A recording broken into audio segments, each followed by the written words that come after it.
Oi, turma. Na primeira aula, nós corrigimos o capítulo 4, que faltava ainda 2 páginas para ser corrigida, e aí nós começamos com essa correção.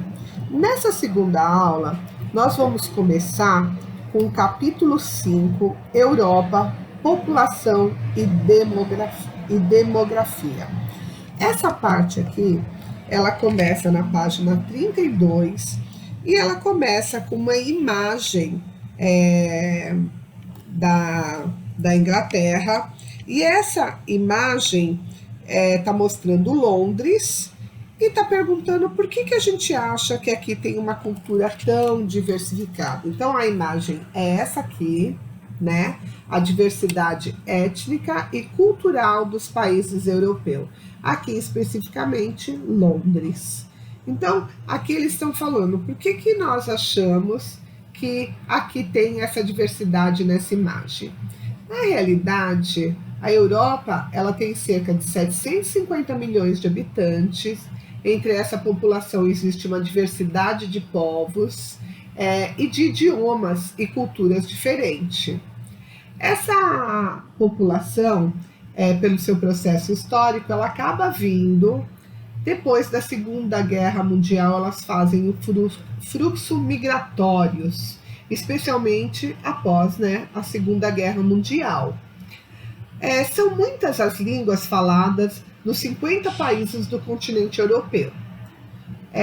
Nelas, nós temos 3 grupos linguísticos: os germânicos, os eslavos e os latinos. Os germanos, eles ocuparam o centro e o norte da Europa.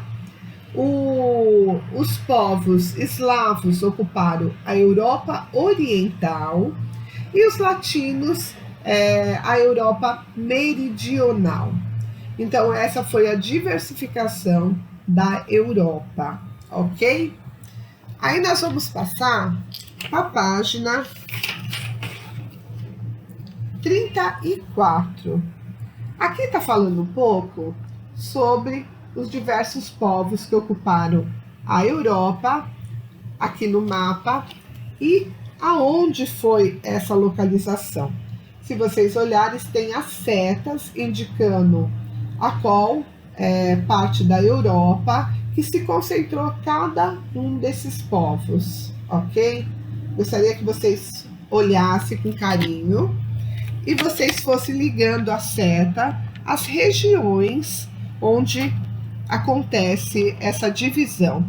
A Europa, há também várias minorias étnicas.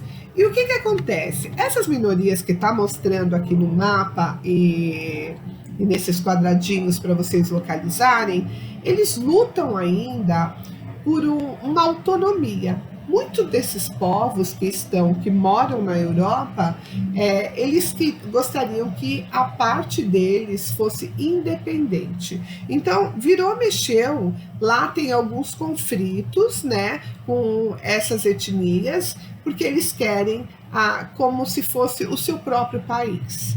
Então, nós temos vários deles na Sicília, na Itália, a República Tcheca, na França, na Silésia, que é a Polônia, a Bélgica, a Escócia. E essas minorias, elas querem uma independência e elas disputam esses territórios que eles se consideram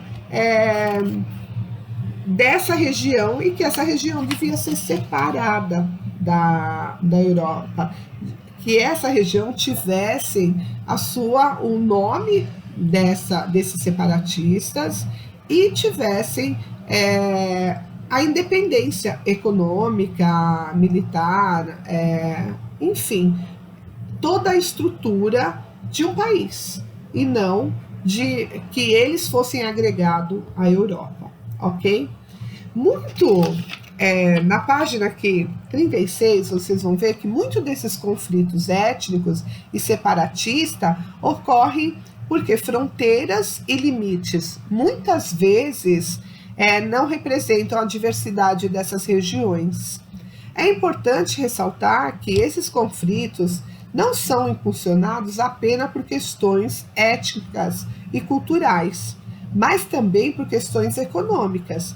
Muitos clamores por independência são das regiões mais prósperas que outros centros de um mesmo país. Quer dizer, aquela região ela é muito próspera, eles gostariam de ter a sua independência, quer dizer, eles ajudam a manter a Europa, mas não pode ser independente, que sofre com altos índices de desemprego e vem a possibilidade de trabalho ameaçadas pelos imigrantes, como ocorre na Catalunha, na Espanha. Regiões com riquezas julgam se tornar mais próspera com a separação, pois não precisariam dividi-las com o restante do país, como é o caso da Escócia, que divide com o Reino Unido a receita obtida da extração do petróleo no Mar do Norte. Então eles gostariam, porque se eles fossem independentes, na realidade todo o lucro dessa exploração ficava para aquele país. Como eles não são, eles são obrigados a dividir com o Reino Unido. Historicamente, questões religiosas também serviram de motivação para muitos conflitos no continente europeu, como a Guerra dos 30 Anos, no século XVII, e mais recentemente as hostilidades que marcaram a fragmentação da Iugoslávia. As religiões predominantes no continente europeu são de origem cristã, isto é, derivadas do cristianismo. O catolicismo é praticado especialmente em Portugal, Espanha, Polônia, França e Itália, mas com grande número de fiéis em boa parte do continente. O protestantismo é praticado principalmente pelos habitantes da região setentrional, sob diversas formas, entre elas o calvinismo, nas tradições francesas, inglesa e o luterismo, particularmente na Alemanha. Já na Inglaterra, a religião oficial é o anglicanismo, que se distingue dos demais credos cristãos. O cristianismo ortodoxo é praticado sobretudo na Grécia, Rússia, Bulgária, Sérvia e Ucrânia. O islamismo se destaca nas regiões europeias, que sofreram a influência do expansionismo árabe ou turco. Assim, a maioria dos muçulmanos na Turquia, o islamismo também tem forte presença nos países da Península Balcânica, principalmente na Bósnia e Herzegovina. E na Albânia, onde ainda acontecem, em razão de diferenças religiosas, disputas entre sérvios cristãos ortodoxos e bósnios muçulmanos. Atualmente, há centenas de milhares de muçulmanos vivendo em grandes cidades europeias, como Londres e Paris. Eles são descendentes de imigrantes africanos e asiáticos, que vieram atraídos por empregos de baixa qualificação oferecidos nas décadas de 1950 e 1960 na Europa Ocidental. Atualmente, eles vêm fugindo das guerras civis em países de origem. Quer dizer, há vários motivos para que eles migrassem para a Europa. Então, guerras, empregos, sobrevivência, vamos dizer assim. Assim como acontece com muitas pessoas que saem de seus países e vão tentar a vida em outro por não ter oportunidade dentro do seu próprio país. Ninguém deixa o seu país porque realmente quer. Ninguém vai embora do seu país porque realmente quer. A não ser casos assim que a gente vê de pessoas muito ricas que querem que seus filhos estudem na Europa ou tem muitos negócios entre Brasil e Europa, ou Brasil e Estados Unidos, e prefiram morar lá por causa da cultura, dos estudos,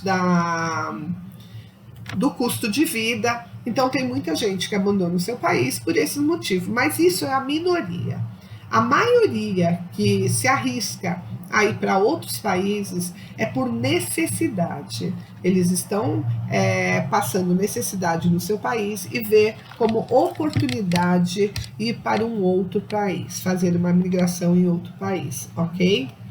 Os números de fiéis ao judaísmo na Europa diminuiu bastante em meados do século XX, em virtude de perseguição de seus adeptos pelo regime nazista de Adolf Hitler. Atualmente é praticado em diferentes países, especialmente na França, Alemanha, Reino Unido e Rússia. Muitas vezes, no entanto, os conflitos religiosos e as manifestações de seus seguidores são carregados de fortes camponeses, de fortes componentes políticos. Na Irlanda do Norte, por exemplo, um conflito antigo envolve católicos e protestantes. A maioria da população católica deseja a independência em relação ao Reino Unido, buscando a reunificação de toda a ilha irlandesa. Mas os protestantes pretendem manter a região sob o domínio britânico. Então, o que a gente pode notar aqui do que foi lido é que essas diversidades culturais que acontecem na Europa têm muito envolvimento, principalmente religioso. O que a gente pode perceber é que as várias religiões, elas afetam muitas vezes o bom relacionamento até do próprio povo. E muitos vêm fugindo das suas regiões, tentando um abrigo na Europa para fugir das guerras civis que acontecem no país e para fugir da situação desumana de onde a pessoa não tem o que comer, não tem o que vestir. Então elas vão para outros países para tentar a sorte, para conseguir uma vida melhor, tanto para ele como para sua família, tá? Essa atividade que tem aqui na página 37, eu gostaria que vocês fizessem, né?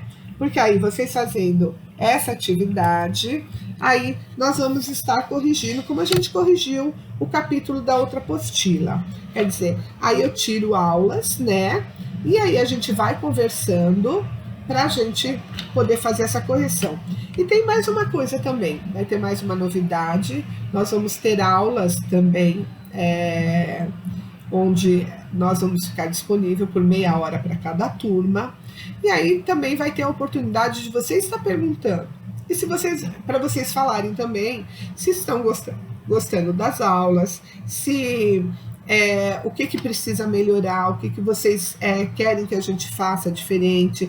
Então, nós vamos ter esse momento de interação. Começa agora a partir de 1º de junho, e nós vamos estar conversando, né, um pouco. E isso eu acho que vai ser muito bom, tanto para vocês como para nós. Porque até agora, nós ficamos na frente do computador, mas nós não temos um retorno de vocês. A não ser algumas perguntas que alguns façam, eu não tenho outro tipo de interação. Então fica muito difícil saber se as aulas que eu estou postando, vocês estão gostando ou não, o que vocês querem que eu esteja melhorando para vocês entenderem melhor. E como as aulas de geografia nós tivemos muito pouco pessoalmente, ainda fica mais difícil para mim, tá bom? Então vai ser muito bom essa interação. Quando começar, a gente vai poder conversar um com o outro, e eu acho que aí vai ser muito legal a gente matar um pouco da saudade também, ok? Tchau, fiquem com Deus. Beijo.